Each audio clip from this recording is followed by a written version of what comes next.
பாரதிய ஜனதாவுடனான 17 ஆண்டுகால கூட்டணியை ஐக்கிய ஜனதா தளம் முறித்துக் கொண்டது.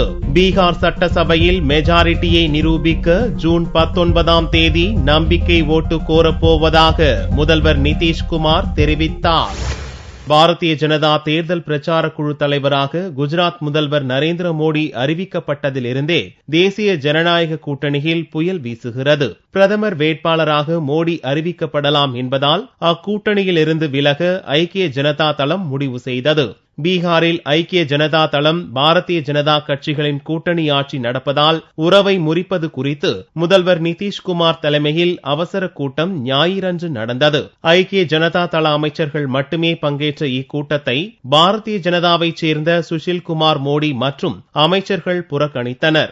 தொடர்ந்து ஐக்கிய ஜனதா தள கட்சி தலைவர் சரத் யாதவ் மற்றும் கட்சி நிர்வாகிகளுடன் நிதிஷ்குமார் ஆலோசனை நடத்தினார். தொடர்ந்து கவர்னர் டி.ஒய். பாட்டீலை சந்தித்து பாரதிய ஜனதாவுடனான உறவு முடிந்து போனதாக நிதிஷ்குமார் தெரிவித்தார். துணை முதல்வர் சுஷில்குமார் மோடி உள்ளிட்ட 11 பாரதிய ஜனதா அமைச்சர்களை நீக்குவதாகவும் ஜூன் 19ஆம் தேதி பீகார் சட்டசபையின் சிறப்பு கூட்டத்தில் தனது அரசின் மெஜாரிட்டியை நிரூபிப்பதற்காக நம்பிக்கை ஓட்டு கோரப்போவதாகவும் நிதிஷ்குமார் தெரிவித்தார்.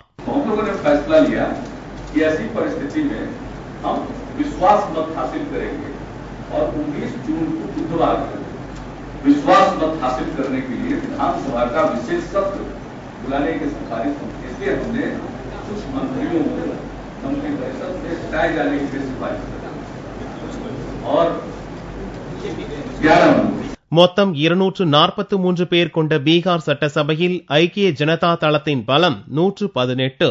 மெஜாரிட்டிக்கு தேவையான 4 எம்எல்ஏக்களின் ஆதரவை பெற்றுவிடலாம் என்பதால் நிதிஷ்குமார் ஆட்சிக்கு ஆபத்து ஏற்படாது. 91 உறுப்பினர்களை கொண்டுள்ள பாரதிய ஜனதா பிரதான எதிர்க்கட்சி அந்தஸ்தை பெறுகிறது. பாரதிய ஜனதாவுடனான உறவு முடிவுக்கு வந்ததை அடுத்து தேசிய ஜனநாயக கூட்டணியின் ஒருங்கிணைப்பாளர் பதவியிலிருந்து சரத் யாதவ் விலகினார்.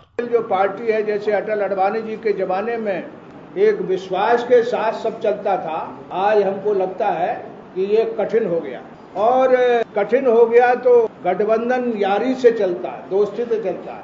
वो स्थिति नहीं है. லோக்சபாவில் 20 எம்பிக்களை கொண்ட ஐக்கிய ஜனதா தளத்தின் விலகலால் பார்லிமெண்டில் தேசிய ஜனநாயக கூட்டணியின் பலமும் குறைந்துள்ளது.